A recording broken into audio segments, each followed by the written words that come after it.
Chocolate salami goes by many different names, but whatever you call it, it's delicious. With only 6 ingredients, this simple recipe is a great snack to keep in the freezer.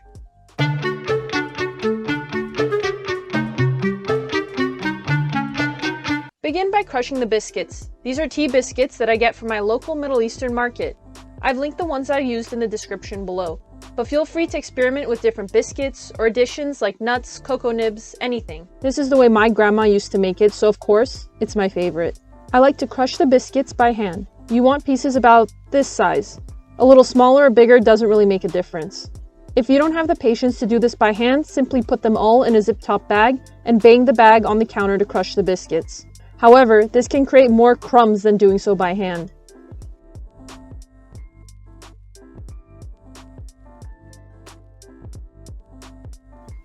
This is what it should look like once you're done. Next, in a mixing bowl, combine 2 eggs and the sugar, then whisk to combine until everything is well incorporated. But don't overmix because you don't want to whisk any air into it. Now, in a medium-sized saucepan, melt the butter on medium heat. Once melted, kill the heat and add the salt and cocoa powder and whisk to combine.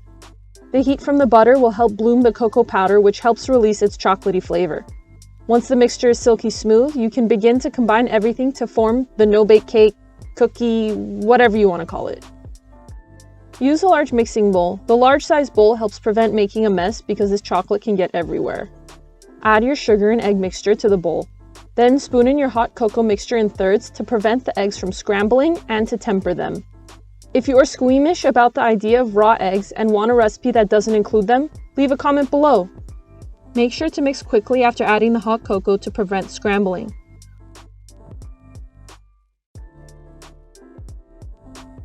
Once you've added all your cocoa and mixed thoroughly, you can pour in the crushed biscuits. Fold them in gently to prevent them from being crushed any further. Once it looks like it's been evenly incorporated, you're all done. Now all that's left to do is form them into salami-shaped logs and freeze.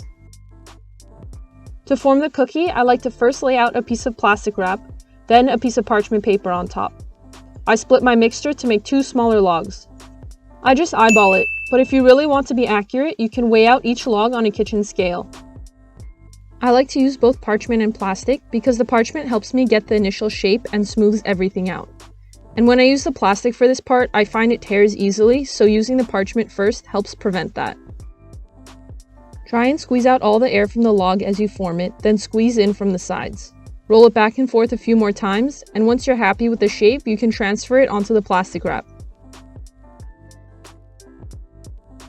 Roll it up, then grab the edges and roll it onto the counter like you see me doing here to create a nice tightly shaped log. You can see I have a couple punctures in the plastic wrap. That's okay, I'll use another piece of plastic to cover it up. Repeat this process with the second half of your mixture, then put it into the freezer until hardened. I usually leave it overnight.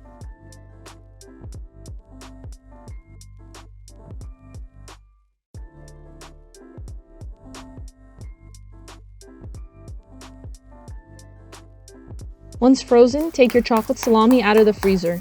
I like to coat it in powdered sugar because it looks pretty and adds a touch more sweetness. Pour some powdered sugar onto a piece of parchment paper and roll the log in it back and forth. Then shake off any excess powdered sugar and voila! I really like the way this looks with the powdered sugar, or else it kind of looks like, well, you know. Slice it up and serve. Make sure you use a sharp knife to make slicing easier. I prefer to eat this straight out of the freezer. The colder, the better. When it starts to thaw, the texture becomes soft, which I don't particularly like. But eat it however you prefer. It's an absolutely delicious, sweet treat to keep in the freezer. As always, the ingredients are in the description below. Don't forget to like, comment, and subscribe. Thanks for watching.